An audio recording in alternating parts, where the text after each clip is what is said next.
Well, what an amazing day it's been so far. It's been rammed here down at the XL, and we've had some fascinating guests. If you've missed any of it, don't worry, it will be replaying. But we're going to move on now to lenses, and particularly Zeiss. Alex Prowl from Zeiss. Hello, mate. Hi, Dan.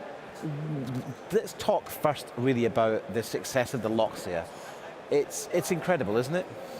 Well, the Loxia is a big success for us, and really it's beyond our expectations. It's also a great success here at the show. A lot of customers coming here to the show are asking actually for a still lens, which is a big surprise for us on a cinema show. Well, it's because, particularly with the A7S, it's just such a perfect marriage. I mean, it's so small. It's a beautiful mini prime lens. You've got things like the declicked iris, beautiful focus action, and of course you can click the iris stop as well. I mean, what are people saying about this lens? Well, what people love about the lens, first of all, of course, is the optical quality. The lens delivers a good quality, and it's full frame. So it is the first full frame lenses for E-mount, which we have in our portfolio. We already had some APS-C mount lenses, the Tuits. Now we came out with the Loxias, which feature full frame. And also what we would consider is the application of video use.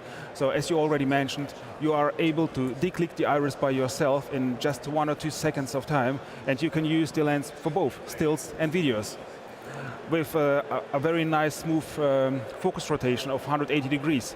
Of course. And there are 2 lenses in the range currently, the 50 and the 35, is that right? Yes, that's right. At the moment we do have 2 lenses in the portfolio. It's the 235 and the 250. Both of them have the same diameter. That was very important for us as well, to keep the lens small and compact. And if you use it on a set, if you interchange the focal length, not to change the setup with matte boxes and so on. And do they both have the same number of iris leaves? Yes, they do. Both of them have 9 iris blades. So you got lovely bokeh when it exactly. closes down. You have a very nice iris. And maybe you can't tell us, but is there a plan for more lenses in the range? I mean, one would imagine if you've made a 50 and a 35 that you might be looking at an 85 or 100. Well, as you can imagine, I can't already release which lenses we are working on, but for sure we are working on additional focal lengths for the Loxia line. We hope to release 1 more lens still within this year, but of course we do have plans to extend the product family continuously. Of course. Now, talking of product families, lens is very close to my heart, the Cine zooms. Yeah. We have the 28 to 80 and the 70 to 200. And I know from being close to you guys that the 15 to 30 has been a very big project. But you can tell me something about the development of that lens now? Well, the 15 to 30 is actually the most complicated zoom lens we have ever made. And finally, I'm glad to tell to everybody that we have recently started shipments. The first lenses have left our facilities and are already somewhere on the set. Why the lens has been so complicated? Well, first of all, it's as you already mentioned, it's a wide-angle lens. So wide-angle lenses are always a little bit more complicated than standard focal lengths. And the biggest challenge also was that we wanted to have it full frame in order to fit into the whole product family of compact zooms. So now we have a complete range from 15 to 200 in full frame in T2.9. And full frame, of course, the advantage of full frame is you get to Red Dragon, bigger sensors. Exactly. It's future-proofing your lens investment, exactly. It? First of all, it's future-proofing because of the full frame capability, and the second thing is it's also possibly to change the mount. So whatever system you will use in the future, you are able to change the mount simply by yourself in a couple of minutes of time and adapt it to the future system you will use. Of course. So anything else that's interesting here at the show perhaps we should be looking at? And well, there's a new product which is a product from Zeiss, not exactly from the camera lens division, but it's a nice toy, and I wanted to take the chance to demonstrate it also to the audience. So what we have here is the VR1. The VR1 is actually a tool to dive into a virtual reality. We are in the very first beginning of this step.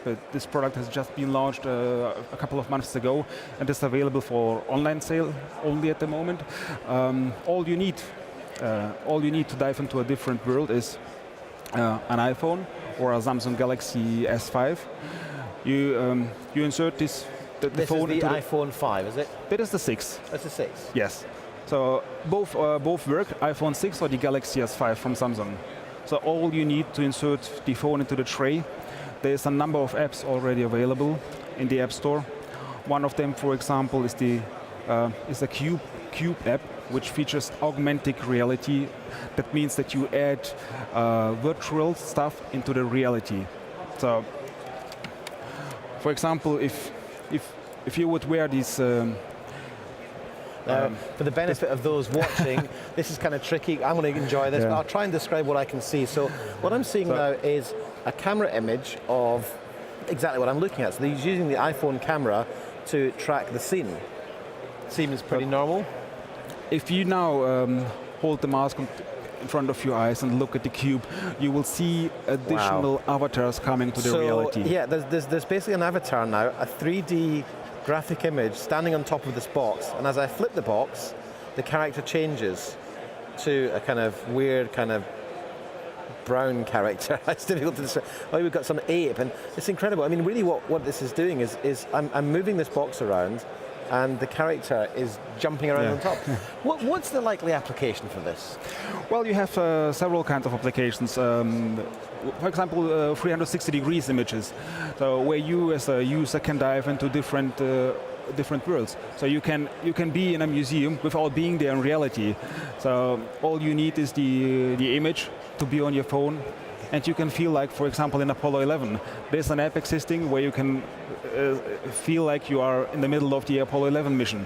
Wow. So it's another application is, for example, like tours, vacations. So if somebody is trying to sell you a trip to Turkey, for example, or to another country where you have a lot of sun, you can already see how it is there without being there in reality. Of course. Yeah. Well, Alex, really interesting stuff. You guys have a booth here. I guess if people want to come along and have a look at the augmented reality stuff, get their hands on the Loxia, and of course a wide range of other lenses. Yeah. Big trick question, do you know your booth number? Our booth number is F30. This is great. We've got a very high success rate of people knowing the booth numbers. F30 here at BVE at Excel 2015 with Alex Prell. Thank you very much, mate, and we'll see you again very soon.